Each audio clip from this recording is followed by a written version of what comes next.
All right. Well, good evening, everybody. Everybody, good evening. Thank you so much for being here for Tuesday Together Talk.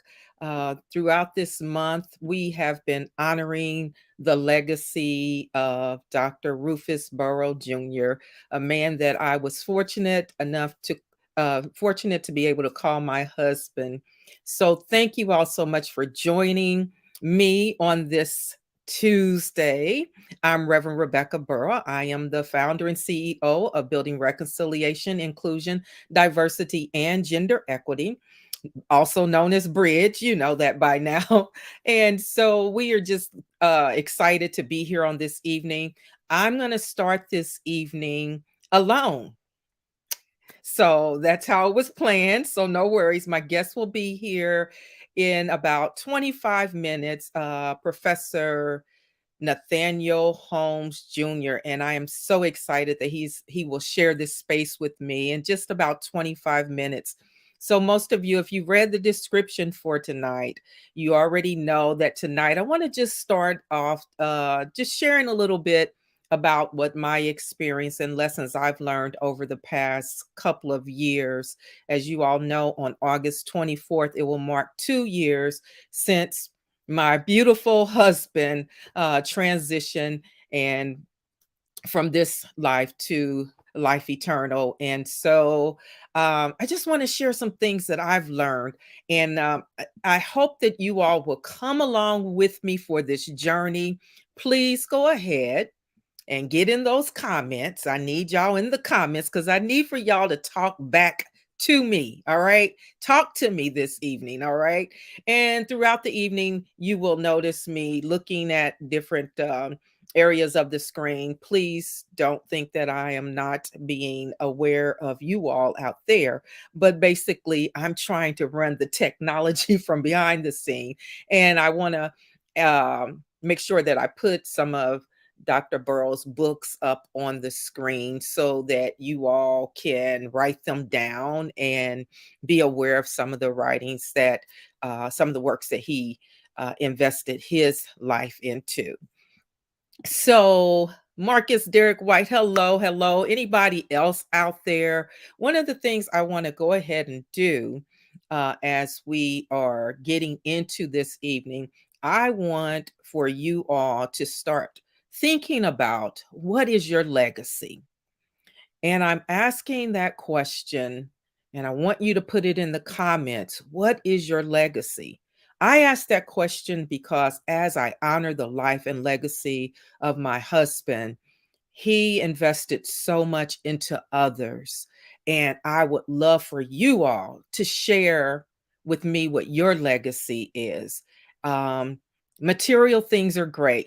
Folks love, material things, but there's so much more to a legacy than material things and wealth that we can leave to others. And so if you don't mind shouting back at me this evening, sharing the comments, what your legacy is, or if you haven't started planning for your legacy, start thinking about that tonight and share what you would like for it to be. Good evening, Ivan. Right, that was one of my brothers. I inherited a brother, and I'm so thankful for the Wright family. And Marcus, of course, Pastor Marcus Derek White, my adopted son. Thank you, Marcus. First Lady Jennifer Schaefer, thank you so much for being here. If anybody else is out here, come on, shout out to me, shout back to me, whatever you want to do. Uh, and just share with me and make sure that you're dropping those comments. So, the first thing I want to share with you all on tonight as we get started, um, I want to share the 5 lessons, the 5 top lessons I've learned throughout these past couple of years.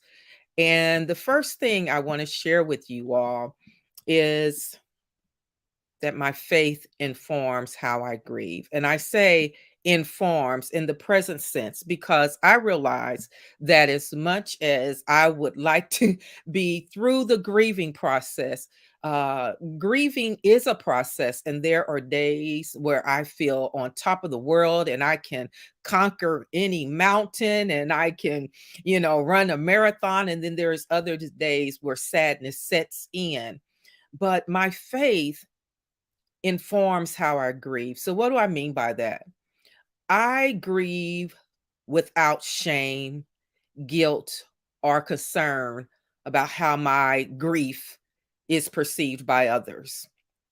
And that's something I had to learn to do over these past couple of years, because being a a preacher and being someone that's a leader, oftentimes people look to us to grieve, just as we often say at folks' funerals and things.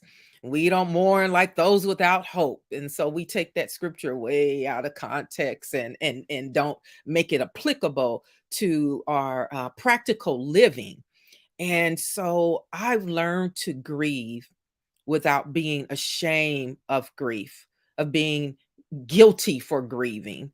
And that includes taking a step back, even over a period of time. I took a step back from ministry, and that was difficult, but I knew that I needed to do some self care, mental, spiritual, and physical care as I grieved, especially those first 6 months of my husband's passing. So I've learned to grieve without shame, guilt, or concern about how people perceive me. And I hope that whatever your journey might not even be the death of a loved one, but maybe you are grieving some situation in your own personal life, and you feel like you need to always be present and happy and chipper and always the life of the party, so to speak. Well, I hope that you learn how to grieve in a way that's healthy for you, and a way that will increase your ability to come back and come back stronger. So, one of the things that was important, I had to trust that God would sustain me throughout my grieving process. I had to remember that God would be with me, because my faith in God tells me God will never leave me nor forsake me. My faith in God also tells me wherever I go, God is with me. And I had to learn how to believe that that's not just where I go physically, location, but it's also wherever I go mentally, emotionally, in the depth of my grief, my sorrow, my despair, my sadness, my joy, my overcoming, my goodness, victories. God is with me.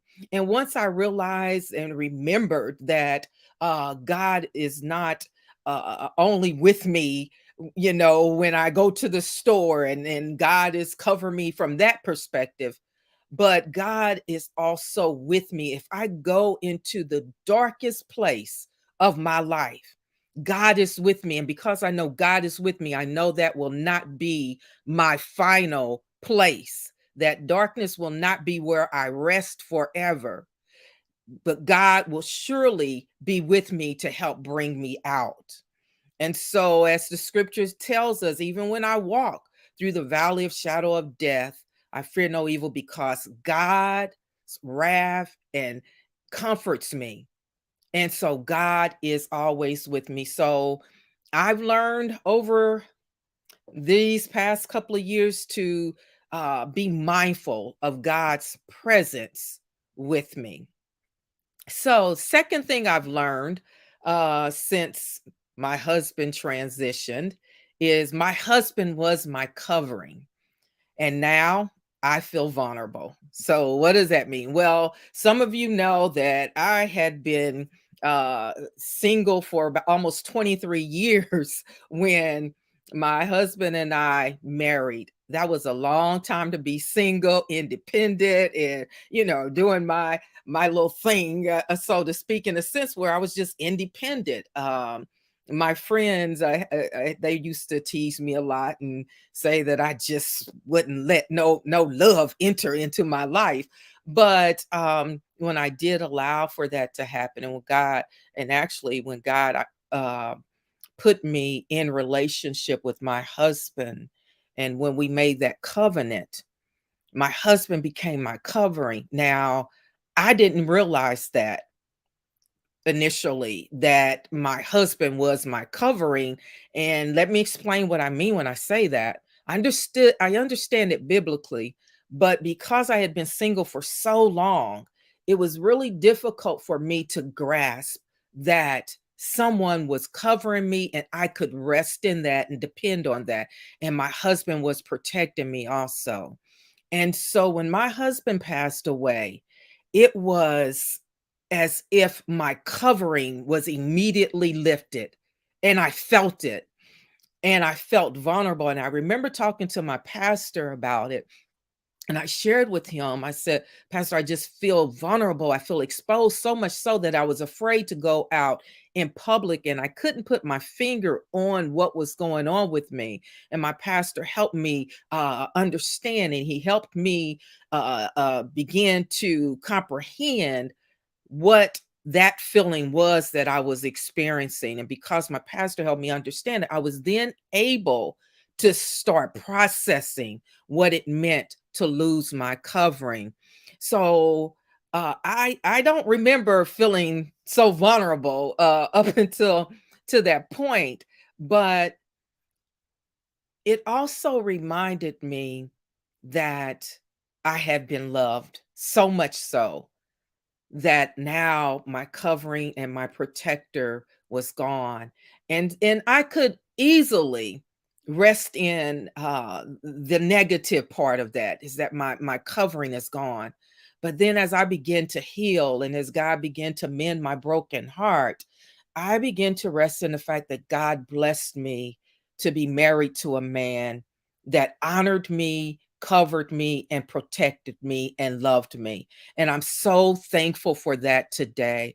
And now I can celebrate the piece of feeling vulnerable. Yes, I still feel vulnerable, but it's not the worst thing in the world. I've learned how to rest in um, feeling that softer side of myself. And for some of you that know me, you understand exactly what I mean. Okay, now listen, I don't want to hear any of this repeated back to me. Okay, let me see what you all are saying in the comments. Laverne says, yes, I know what it feels like. Carrie says, amen. Laverne says, amen. Thank you all so much for being here, Laverne. My sister-in-law just got married, so congratulations to her and Steve. Blessings to you and your covenant as you go forward.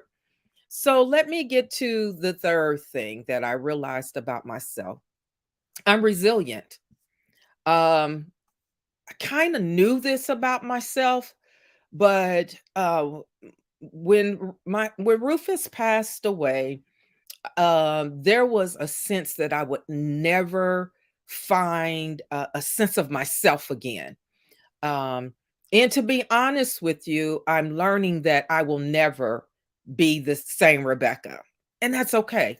God is doing some things in me. God is growing me in some places. God is building me up in some places that has really been a blessing as I come through this process, and I believe makes me a better minister of the gospel.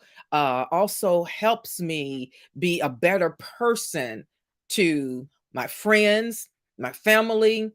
Now I'm still, I still got some growing to do, but but I'm resilient. And when Rufus passed, I didn't think that I was going to ever bounce back from it. um, I thought, how do I find my way? And part of the reason was because of his illness. We had went through for 4 years, and I had lost a lot of myself, not because my husband asked me to lose myself, but I had lost a lot of myself because of my concern and anxiety and just being a wife, a caregiver, um, and someone that feared losing her husband. So I thought that I would never bounce back from it. And what I'm learning is I am resilient. And I remember the first time I stepped back into the pulpit to preach. I was so thankful to God because I still to this day, this was in March 2022, just about 6 months after Rufus had passed. I stepped back into the pulpit, able to preach again. Now, when I look back, I realize it was nobody but God that was able to strengthen me physically, emotionally, and spiritually so that I was able to get back up in that pulpit. And through this time, God has continued to bless me to see my resilience and to celebrate it and honor it because it honors God when I look at what God has done for me and through me. And hopefully, it will bless someone else as you go through whatever your situation is in life, that your situation don't have to be your end. It can be an opportunity for you to discover some new things about yourself, and that is your resilience being one of those things. So another thing I've learned, the world won't stop while I take the time to grieve. No, I did not think the world would stop. I absolutely did not think the world would stop, but I sure wish it would have. Um, and what I mean by that, I did not so much expect people to come and run to my rescue. I just wanted the world to stop, pause, and give me time to adjust to the change, such a significant change. But the world kept going. And I remember actually when I flew to Indianapolis, and my mom and I then drove to Michigan to get my dog, Amazing Grace. This was only a few weeks after Rufus had passed. And when I was flying back to Florida with my dog, I get on the plane, and I was struggling because like I told you, I was feeling vulnerable. And I got on the plane, and for the entire trip back to Florida from Indianapolis, the flight attendant decided that they were going to play Who's Been Married the Longest game. I sat on that flight, and all I wanted to do was scream, "My husband's dead. My husband's dead." As they were playing Who's Been Married the Longest, and they were going from roll to roll, couple to couple, and honor celebrating folks that had been married. Um, and I was hearing 50 years and 40 years, and we've been together since we were 18 and all that. And all I wanted was for them to stop. I did not have it in me at all to celebrate anybody else's marriage. Mine's had come to an end, so to speak, way before I wanted it to, of course. And um, here the people on the plane is celebrating, and I wanted to scream at the flight attendant. I wanted to shake her by her collar. I remember coming back to Florida and telling Carrie about what had happened on the plane.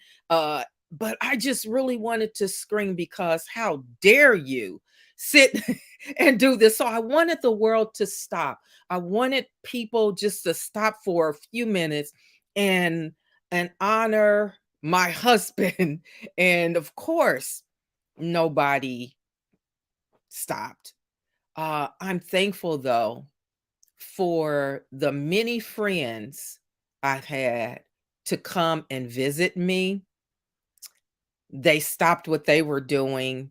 My friend Terry, she flew here probably a week after Rufus had passed away. And she stayed with me for a few days. And she was lucky to have a job where she was able to work remotely. But she came here and didn't require anything of me. just sat with me. My friend Jennifer came, although she was coming for her own vacation. So, but she hung out with me as I was grieving and going through, and she stayed with me for about 10 days, I believe. And we just uh we were able to talk about so much. I was thankful for all of the folks that have invested their time. My adopted son Marcus came over to make sure that things were done that I just didn't have the strength to do, such as getting the wasp down. Marcus, I still have some wasp you need to come over and get for me. But there were so many people, and of course, my children, my mom, just people invested so much time in me. And then there's the Tuesday Together Talk audience. You all allowed me to take a break. You encouraged me. Take a step back. We'll be here. I never will forget you all said, we'll be here when you get back. And I have been so thankful. So the world didn't stop, but there were so many people around me that allowed themselves to stop and take a breath. Carrie, Jerry, it's just so many people. My sister-in-law, Laverne, she would, if she couldn't call me, she would send me little messages and just little notes to remind me, hey, I'm in here with you, hey, checking on you or whatever. So many of my friends, and I hate calling names because I know I forget to mention people, but the world didn't stop, although I wanted it to. But so many people stopped what they were doing to bless me and be a blessing in my life. The other thing is, I'm glad the world didn't stop, because if the world would have stopped, then I would have had no reason to try to push through. And so I'm so thankful that the world did not stop. Let me read some of you all's comments. Laverne says, yes, I know how that feels. Thank you, sis. That's for her being recently married.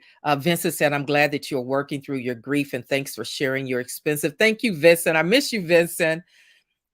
Ivan says, legacy. It has always been my position and understanding that the casket is a very confined space. It will not fit our stuff, but has plenty good room for one's legacy. Our warmly retold echoes. My brother Rufus yet echoes. Yes, you're right about that, Ivan. You are right about that. Carrie says, it has been a huge blessing to watch your faith deepen, witness your growth, and watch you use your test as a testimony. Thank you, Carrie. I appreciate that. Lisa says, thank you, Reverend Rebecca, for sharing. Thank you, Lisa. Lisa has stepped up for, she's a group expert for a Tuesday Together Talk private group. And she's been on Tuesday Together Talk. She has really stepped up, even as her and her sisters have all gone through their own grieving process with their mother's death. Marcus, thank you for the B. I'll get over here. And Laverne says she's praying. Thank you so much. So let me get to this next point I want to tell you all about. Something I've learned about myself. I am a fixer. Yes. Now, this is an important thing. I'm gonna say this. And if you feel that I'm stepping on your toes, I'm sorry, but this is very important. Gender defined roles handicap surviving spouses. Now, what do I mean when I say that? So let me just go through this real quick. Since my husband passed away, I've learned that I'm pretty doggone handy. Now, I've always been a person that loves to fix things and put things together. But since Rufus passed, I've become even better with it. And so when I say that gender defined roles handicap surviving spouses, if your spouse, if you're a woman and your spouse only wants you to cook and clean, then that means that if your spouse pass away, all you'll know how to do is cook and clean. Or if you're male and all you do is all of the work that's considered male work, then, cutting the grass and taking out the trash or whatever, then when your spouse passed away, then how do you know how to handle those roles that you consider what women are supposed to do, laundry, cooking, and all that stuff? And so gender defined roles can handicap a surviving spouse. And so, real quickly, I want to just tell you some of the things that I've done since Rufus passed. Okay, first thing, I know how to clean an air conditioner drain pipe when it clogs, because I've learned that when the float switch, you'll check that out later on your own air conditioner. When the float switches off, and it switches off for a reason, usually because the drain is clogged or there's water setting up in the drain pan or something somewhere. So the air conditioner, in order to protect your house from flooding, your air conditioner will switch off. So I've learned how to make sure that I've cleaned out all the crud and stuff, and clean those things out.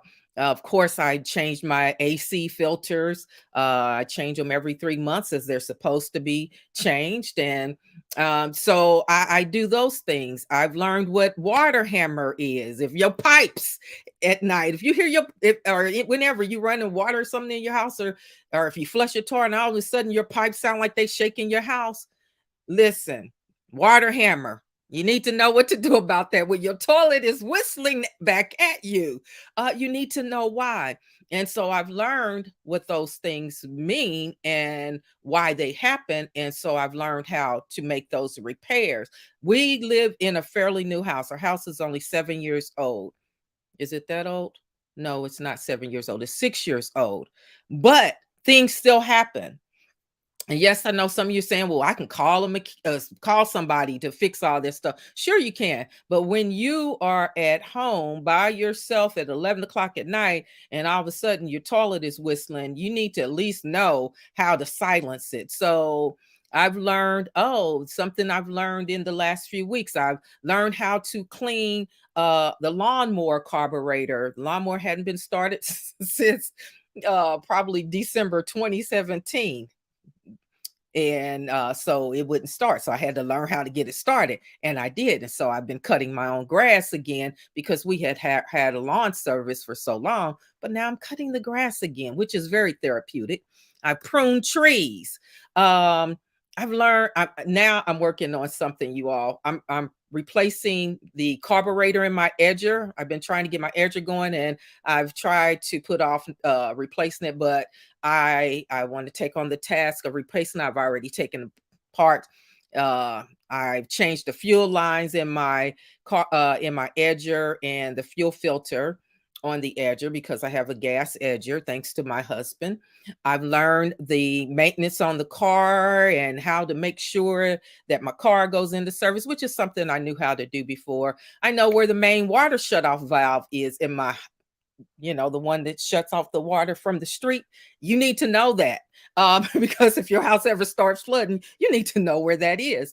I've learned that I can climb one of these tall ladders to get up to the smoke detector, to change the smoke detectors, and that's no small feat, because it is kind of scary climbing up there. So those are some of the things I've learned since my husband passed away. And I want, for you all to think about things that you can learn to better enhance your life and to make your life easier. I don't wish death upon anyone, but of course we know that that's a part of life. It's going to happen at some point or another to all of us. And so what I think is very important is that we don't handicap our spouses by confining them to those gender defined roles. Something I just want to go over real quick before Professor Nathaniel Holmes Jr. comes on. He's in the studio. But before we get there, I want you all to write down these terms. Healthcare surrogate. A healthcare surrogate is the person that you select to be over your health care. Sometimes spouses don't want another spouse over because they're way too emotional in trying to make those sorts of decisions. And so they won't necessarily make the best decision for the other spouse. They may choose somebody else to be over it. But you need to have a healthcare surrogate. You need to know what a living will is. You need to have a living will. A living will just say, hey, if something happens to me, if I'm in a position where I can't speak for myself, this is what I would like to happen concerning my health care. That's where you see a lot of people make the decisions about do not resuscitate, or don't keep me on don't keep me intubated or on a ventilator for, a lifetime. Or those are just things that you need to know. And those are important things that if you are marrying someone, you need to talk to them about healthcare surrogacy, living wills. You need to talk to your spouse to be, or even now, if you're in a marriage, you need to start having those conversations. And let me tell you this, it's easier to have those conversations when you're healthy, because when someone's sick, it's the most difficult conversation to have. So I encourage you all, if you're not married, but you're thinking about it, go start having that conversation. Have conversations about being a caregiver. One of the things I realized about me and my husband, one, I was a wonderful caregiver to my husband, but my husband also had to become vulnerable, there's that word again, enough to receive the care. And when I talk about caregiving, I'm not just talking about, hey, I am trying, I'm taking care of my husband and, making sure he's eating that. I'm talking about I cared for his spiritual health, his physical health, his mental health. I cared for him in a way where I was willing to put myself, take a step back for things I wanted to do because my husband had a need, an immediate need, and I wanted to be there to provide it. But then my husband also had to become vulnerable. And if you know Rufus Burrow Jr., Ivan, some of you out there, Rufus, and you know that wasn't easy for him to become vulnerable to receive the care, but he did. And so you need to have those conversations. If you're thinking about marriage, if you're in a marriage now, start having that conversation now, because you don't want to wait. Mark, listen to me. I say this with the sincerest plea to you. Do not wait until your loved one is sick to start having these conversations.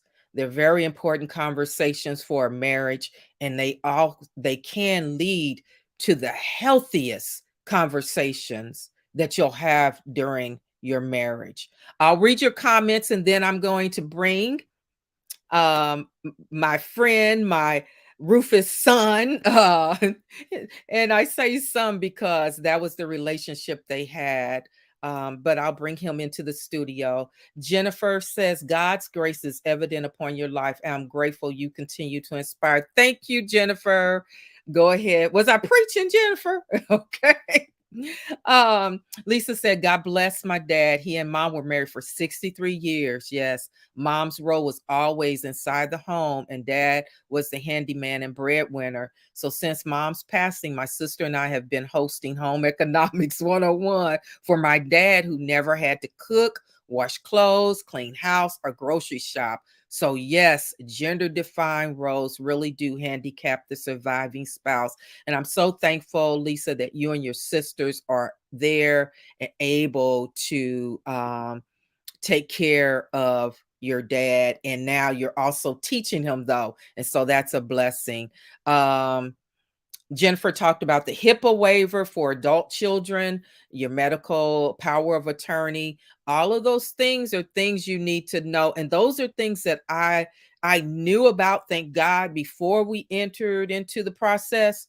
But doesn't mean that we had the conversation before my husband got sick. So thank you all so much for listening to me. Now we're getting ready to get into the second half of our hour, and I'm getting ready to bring in Reverend Dr. Nathaniel Holmes. Thank you for being here with me on this evening. Thank you for having me. Okay, now listen, I'm going to read some of his bio uh, Okay. because he is that guy. He is an associate professor of religion and philosophy at Florida. I said I wasn't going to say the name. Is it okay if I say the name? Yeah, that's fine with At me. Florida Memorial University, HBCU. Professor Holmes is a proud alumni of Florida Memorial University, where he did his undergraduate studies in religion and philosophy.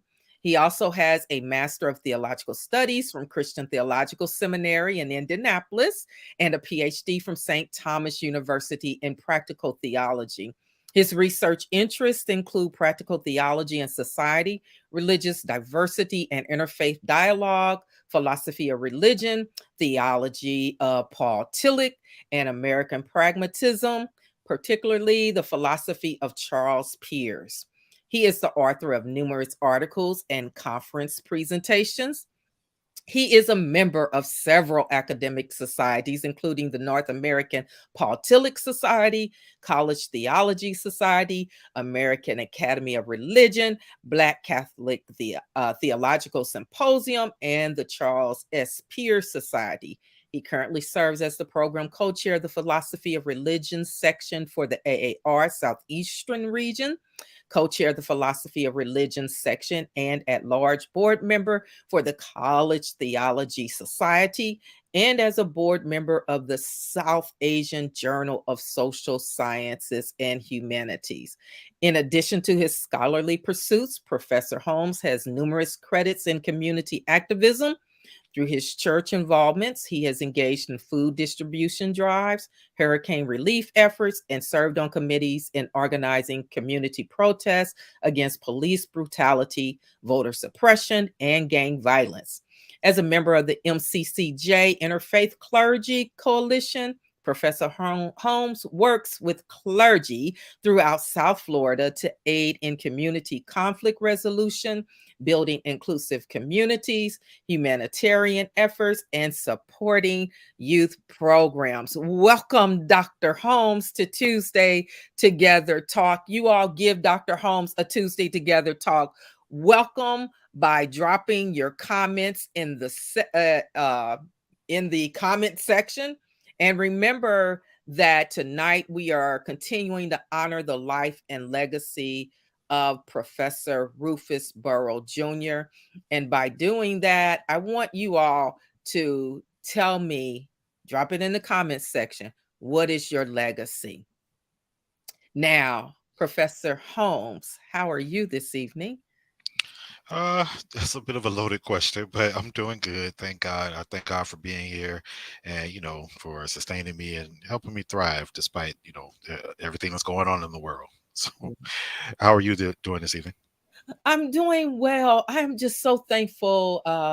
Starting this month, we had Dr. Timothy Knight, and then we had Dr. Susan Bond last week, and now you this week.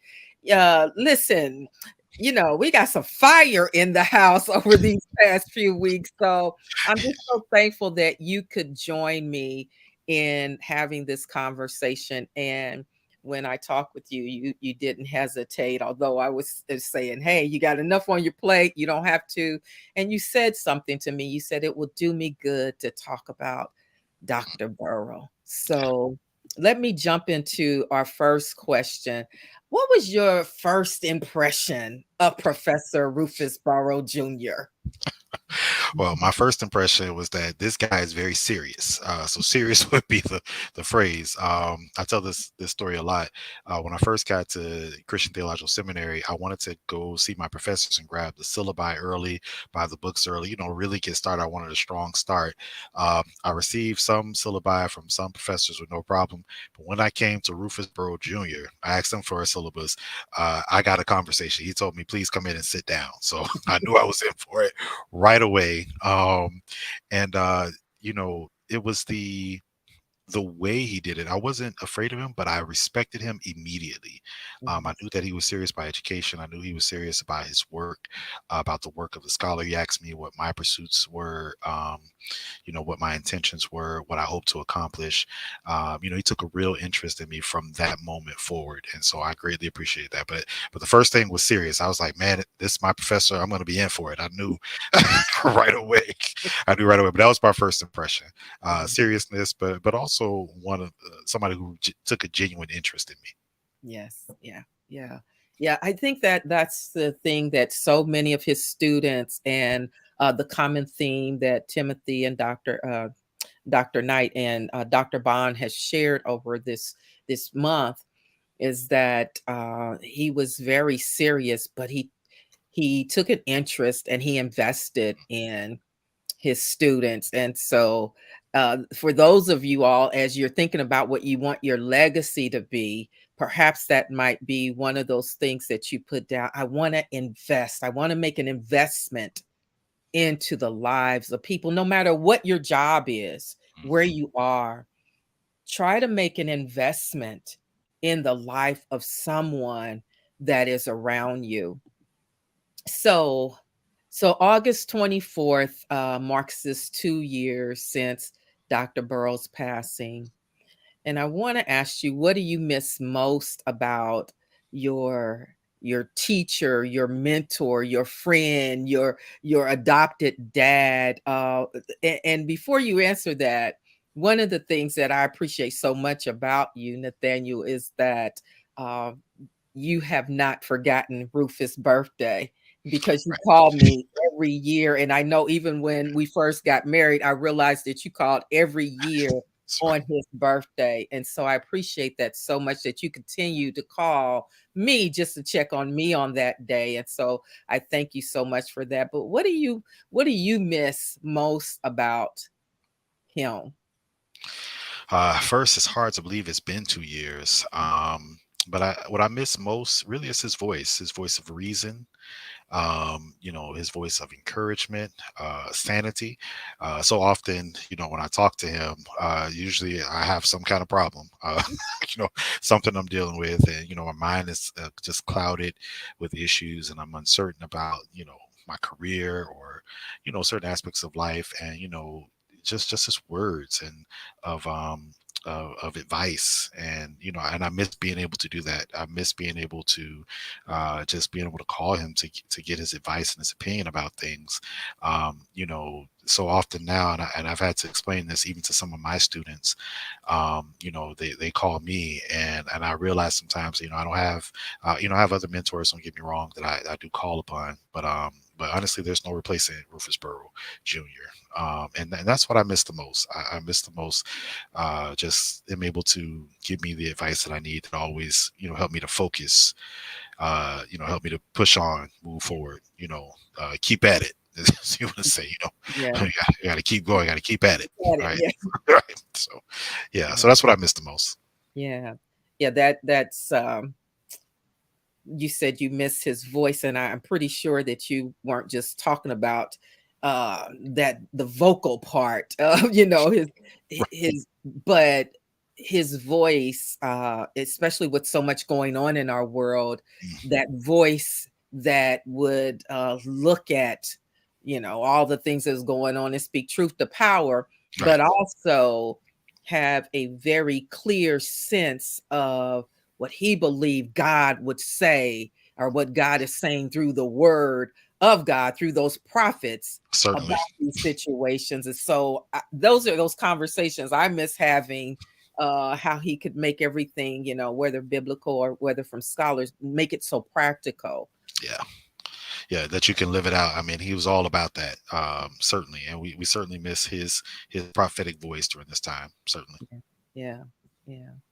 So, and so in addition to him being a great seminary professor, he was also a mentor to so many of his former students. As his student, what is one of the most memorable pieces of advice he gave to you? Yeah, that was also a difficult question to just choose one, but You I can will do choose. a Yeah. few if you want to. Right. Yeah. I did select kind of one thing, and I think sums it up. And that was really love and patience, Mm, particularly as a mentor and as an educator. I'm sure others of his students have heard this story, but he told me the story of a student he had in the past whom, the school had felt that the student, was not performing at a high level, and essentially maybe the student couldn't learn, mhm, and he spent time with that student, and he gave that student alternative assessments, alternative assignments yeah, at the time. And he wrote a full report saying it is clear that the student can learn. It's our responsibility to make sure that the student learns. mhm, And I really, really remember that. And I'm able to apply that, not just actually in my profession, but, when I deal with my children, or just kind of people in general, that kind of love and patience, seeing things from different perspectives. And so I take that advice in every arena and just about every day, especially as an educator. So, that kind of love and patience, and that people can learn, even in terms of social activism. mhm. He would often say, people who have what we consider racist views, he would say they learned that stuff and they can unlearn it. Yeah, But it takes patience, it takes time yeah, to kind of get that stuff out of them, and to help them transform. So that consistent ethic of love and patience, that should guide you in all areas of life. That's the most pertinent piece of advice that I remember from him. yeah, yeah. That's interesting, that patience. Um, now, Rufus was a patient man when it came to his students and learning. Mhm. He did not have patience for foolishness. Foolishness, no, not a bit of it. So Um, true. Yeah, yeah, there so true. was no patience for foolishness. So if you decided that you wanted to, just be ignorant about things, or you wanted, he didn't have the patience for that. No, And or laziness. No, none of that. yeah, No excuses. yeah. Right. So those things, sometimes when we're doing this work, the distractions that happen in our lives because we get caught up in the foolishness, right? And I think that was why he was able to write so much and accomplish so much, because he would allow people to go on their little foolish way and he would just keep doing what God had assigned him to do. And that, I think that for me, that's such a lesson today when there's so much going on that's trying to grab at our attention, and some of it is so foolish, and we stop and give so much energy into that, and it prevents us from doing what God has called us to do. And so I love that you said talk about his patience and everything, because he was patient. If you wanted to learn. Right. If you want to learn, that's right. So Yeah, that's why I say it with the student. I didn't say yeah, it. yeah, So true. Very true. yeah. So one of the philosophical and theological beliefs of Rufus was in the dignity of all human beings. Um, I know that you learned a lot from him. His through personalism and the beloved community. A lot of the things that we heard from King, Rufus definitely was a believer in those things, and which is probably what made his writing so great on King. But so, what lesson have you learned about life, or just even now as we're navigating so much in Florida? What lessons have you learned about human dignity? Yeah, what I learned from him, actually, I learned a lot through his philosophy of personalism and taking classes with him on personalism. The respect for life, a consistent ethic of life. Matter of fact, he and I won't go into too much detail, but he and I used to bump heads all the time on the death penalty. Just kind of because he said you have to have a consistent ethic and respect for life, human and non-human, which was at the core of personalism. But what he taught me was that this ethic for life, this respect for life, should be the center of both metaphysics and ethics. And that was really key for personalism, and that everything hinges on this principle. Mm-hmm. And although he got that from personalism, and he talked about Gordon Parker Bound and Edgar Brightman and others, he really would say, and of course his teachers, Peter Bertacci and Walter G. Mueller, definitely want to mention them. But he really used to always say that that Martin Luther King put shoe leather on it. He put it into practice. Mm-hmm. And so what that taught me about the dignity of persons is that if you truly believe in the dignity, in human dignity, or if you truly believe in respect for life, then you will make efforts to defend human life and human dignity. Yeah. Walk it, not just talk it. And that's something definitely Dr. Burrow was interested in. He was very much about how can this transform life? How can we relate this to ministry? How can we really make a difference? And Mm-hmm. so if you really believe in respect for life, you really believe in human dignity, then you'll do some stuff to make sure that you defend it, that life is respected. You know, you won't just sit back and say it, but you got to put some shoe leather on it. Yeah, yeah.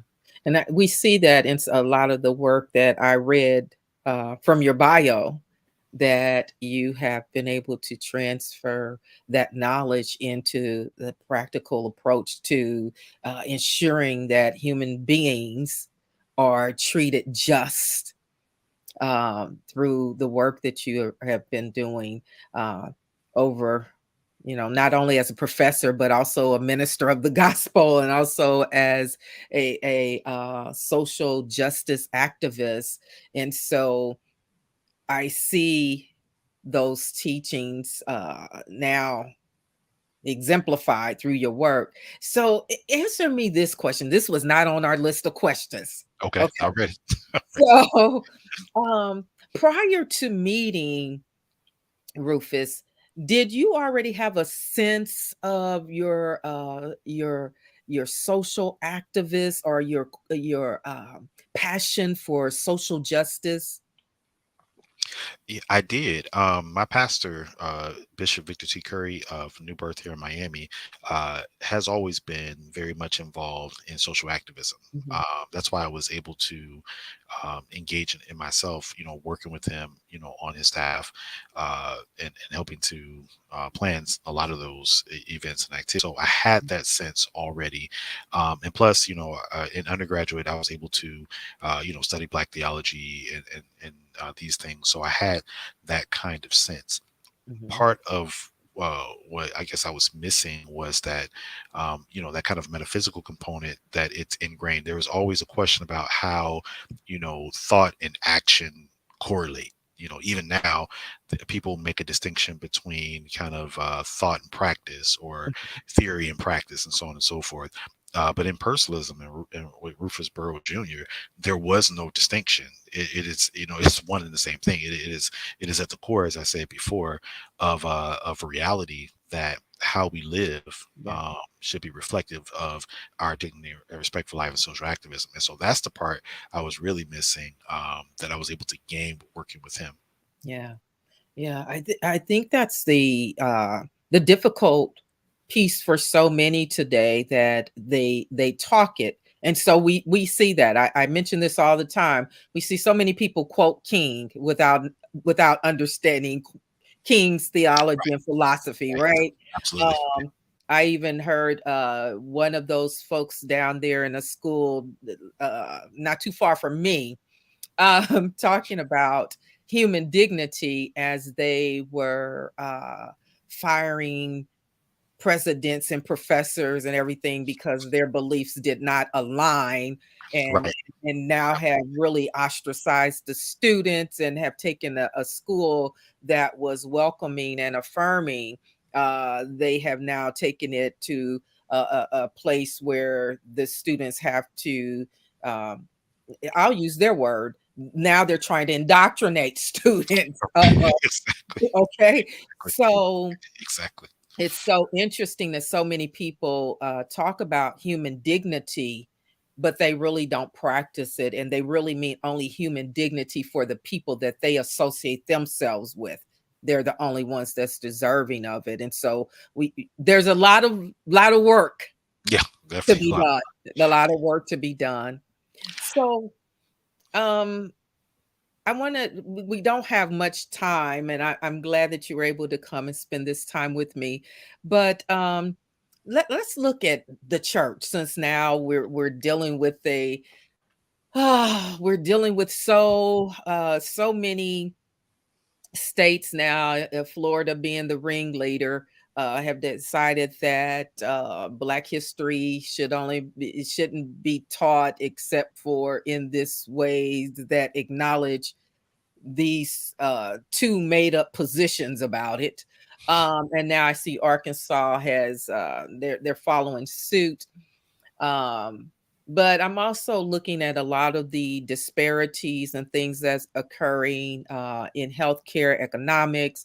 We look at some of the issues that we're having with not some issues, but we're having a whole new uh, legislative, I guess, well, to the voter suppression piece, where they're really trying to dismantle voters' rights state by state by state, whether that's through gerrymandering or whatever other rules and laws that they're coming up with. And so, now a lot of churches don't feel like they should be involved in that kind of, work of social justice and social change and things. But do do you think that church leaders have a responsibility to any of these issues that we are fighting currently? The answer is absolutely yes. And some of the other questions that we didn't necessarily get to, but I can sum it up in saying, one of the things that influenced me by Dr. Burrow's teachings was the significance of the prophetic and the primacy of practice. That Mhm, it's incumbent upon those who are in ministry to do something about what they see happening in the world, and it's simply reflective of the ministry of Jesus Christ. I mean, Jesus saw people suffering, saw people being oppressed. I mean, when he cleansed the temple, one of my favorite scenes in the Bible is that Jesus goes in and cleansed the temple, and the people who were on the outskirts, the people who were oppressed, he brought them in to the temple. So he wasn't just talking. He wasn't just trying to be quote unquote holier than thou, so to speak. mhm, He really made it relevant to the people. And if we see what's happening around us, we know that people's rights are being violated. We know that history is being whitewashed. We know that these things are happening. It is incumbent upon us as a prophetic mantle from God to speak up about that. And churches certainly have a role in that. And that's also why I believe, the Rufus Burrow Jr. Black Church Leadership Program is so necessary for today, because Black culture, Black history, Black bodies are still under attack in new ways, and the church is also struggling for relevance. People were asking, why even go to church? Because mhm, there's so many churches that are so silent on so many issues that are facing not just the Black community, but indeed uh, uh, various ethnic societies, mhm, that the Black church has always stood up for. That's very key too.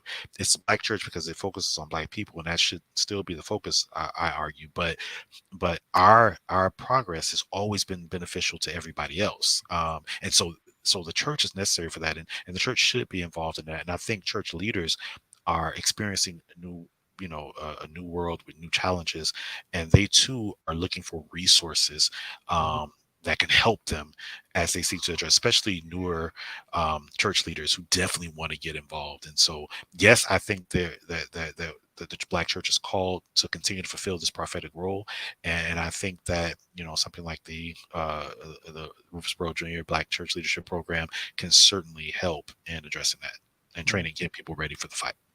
Thank you so much. That was a wonderful answer. I dare not step into that. Thank you so much. I am glad that you did mention the Dr. Rufus Burrow Jr. Black Church Leadership Program, and you went right into why it's important today.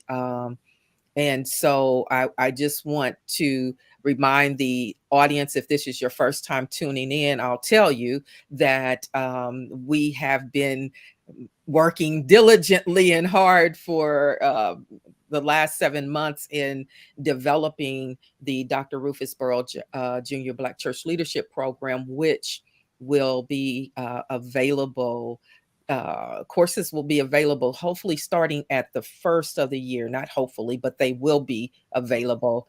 I would love to get those courses out there sooner, but we have to make sure that we are doing our due diligence in ensuring that the program is one of excellence, because I dare not allow the Dr. Rufus Burrow Jr. Black Church Leadership Program be anything but excellent, because that was who Rufus was as a professor, as a scholar, as a teacher, as a mentor, and as a writer. And so we want to continue that to ensure his legacy. The program will be infused with the theological and philosophical construct of Rufus' teachings, his writings, and the way he even thought about the church. Now, it is called the Black Church Leadership Program, but it is a program that will be open to anyone of any denomination, any hue, because at this point, what we do know is that our white brothers and sisters, our Asian, our Hispanic, all people have come together over time to ensure that justice, those scales of justice are balanced. And we saw it very well in the King movement, in the civil rights movement, that there were people of different ethnicities, and it was racial, that was able to make the impact. And so the Black Church Leadership Program will be opening up wonderful courses. They'll be centered on homiletics, on theology, on what's one of the ones that you are teaching. Matter of fact, just go ahead and give us a glimpse of both of those that you're teaching. Yeah, I'm teaching contextual theology and on personalism. Certainly, personalism definitely going to focus on the work of Dr. Burrow, and how it's reflected in his work, and to keep that legacy alive. But contextual theology looks at the theological perspectives of different communities, and how that can be borne out during church ministry. So that's what we're going to be focusing on. Yes, thank you. Well, we have Dr. Lawrence Burnley and Pastor Reginald Holmes, who will be with me on next week, who are also part of the team. They will, Dr. Burnley will do a number of courses on Black history, history of Christianity in Africa, and also bringing it on over into this country. And Dr. next week, Pastor Holmes will also talk about his newest book. And it's such a great book. It's all about grace and how we have kind of lost this ideal of grace. So he'll be here next week with me also. And then Dr. Bond, of course, she was with me last week, and she'll be doing some of our work in homiletics. She has done a lot of great work in homiletics, and I shared with you all her book on last week. And so she'll continue to help us improve in that particular area. And then there's several other courses that she'll be teaching. And then Dr. Timothy Knight, who was with us on the first Tuesday in August, he will also be teaching a number of courses. And I'm gonna teach maybe one or two. I'm gonna be looking at doing some leadership courses, helping pastors understand, and leaders, not just pastors, but understand their leadership styles, and to start being able to identify their leadership style. And then Sharon and I are looking at a course also on family ministry balance, so that we can ensure that folks aren't only able to, that they're not only functioning as a leader for 2 years and then they burnt out, or so we want to make sure that people are able to do this work and continue to do the work, but do it in a way where their family is also healthy, that their first, of course, ministry is to their family. So we have a lot of courses. I've only named a few of them. You'll be able to find out more once you go to www.reconciliationandequity.com. www.reconciliationandequity.com. You can find out more about the Dr. Rufus Burrow Jr. Black Church Leadership Program. Dr. Nathaniel Holmes, close us out with whatever you want to tell us that we weren't able to cover in our time together. Actually, what I would like to say is simply thank you for the opportunity to allow me to just speak about my great mentor and father figure, as you mentioned. Dr. Burrow meant so much to me, and so I'm grateful for this opportunity for tonight, but also for allowing me to work with the Black Church Leadership Program. And I also want to thank you for keeping his legacy alive. And whatever I can do, and I can speak for all of his students and all those who love him, whatever we can do to support you, please don't hesitate to call on us, and we will be there. We certainly will be. Thank you so much. I appreciate you also. Tell me, what is your legacy? Well, I'm hoping most of all that my legacy will be alive in my children. I'm hoping that I'm instilling some things in them. But I really want to, if anything, my teaching, particularly clarity about the Christian faith, what it's really about, the ethic of love and how that can be lived out and how that can transform people's lives. If I've done any of that, even just once, that's the only legacy I'm concerned about, actually. Yeah, yeah, yeah. Thank you. Thank you. And so, since someone asked me this question, I'll try to answer tonight. My legacy, of course, I would love to see as it continues to come alive in my children and my grandchildren. I'm so thankful for that. But it's one that hopefully I am investing in the lives of people to help make them transform them into the person that God has purposed them to be.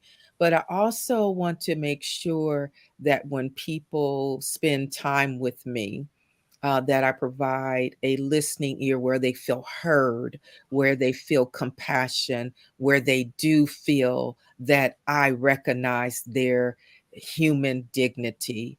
And I want to be a voice. I want to my legacy to be one where they said that she helped she had input in in fulfilling that beloved community. And so, listen up, children. I don't know if mom will ever be able to leave y'all a whole bunch of money. But what I do want my legacy to be is when people see my children, and that includes my covenant daughter, Sharon Lynn, and that includes my son-in-law, Gregory Allen, as well. When you see my grandchildren, I want for people to say, "Oh, we know why they are who they are, because they were part of that family structure." And so I want that to be my legacy as well. So, any closing remarks? Any other ones before we go? Before I say good night to our folks? Oh, thank you once again for having me. Well, thank you again, Reverend Doctor. Sometimes I forget the Reverend part, you know? That's okay. Nathaniel was just fine. Trust me. Right, because we know that Rufus was not about titles, right? Right. Okay. No, not at all. Not at all. Matter of fact, he would probably have a fit if he knew we were sitting here today, even using all those titles. Titles. That's right. But thank Right. you so much for being here with us on today. Tuesday Together Talk audience. Ivan said, just let me live in my house by the side of the road and be a friend. Amen. Okay. Ivan also said he so loved the passionate dialogue regarding our village and the need for ardent laborers. But another part of me is beckoned by that lovely baby grand piano that's behind you. Because Ivan Wright is a lover of music, and shout out Okay. to Ivan Wright for being part of the Earth, Wind, and Fire scene. Okay, he's now he he has now been your sworn in member. I think you are now, right? He has pictures to prove it. Laverne said, yes, that shows every time we talk, you allow people to be human, yet you encourage and pray for whatever we may be going through. Thank you for allowing me to be me, but I'm always listening and passing your knowledge on. Oh, thank you, my sis Laverne. Thank you so much. I appreciate that so much. Well, everybody, I will see you back here next week. 6:30 p.m. for Tuesday Together Talk. Remember to follow us on Facebook, Instagram, and YouTube at Reconciliation and Equity. Reconciliation and Equity. And then you can also find us at www.reconciliationandequity.com. I appreciate you all so much for allowing me to spend this month sharing my husband with you all, because I want you all to know the man that I was blessed to be called my husband. And so I thank you all so much. I thank my guest tonight, Nathaniel Holmes Jr. Thank you so much. And thank you all so much for tuning in. Make sure you come back next week and check us out once again. God bless y'all, and I will see you all soon. Thank you. Good night, everybody. Y'all hold on. We'll get our outro going, our outtake, right? All right, y'all. Good night.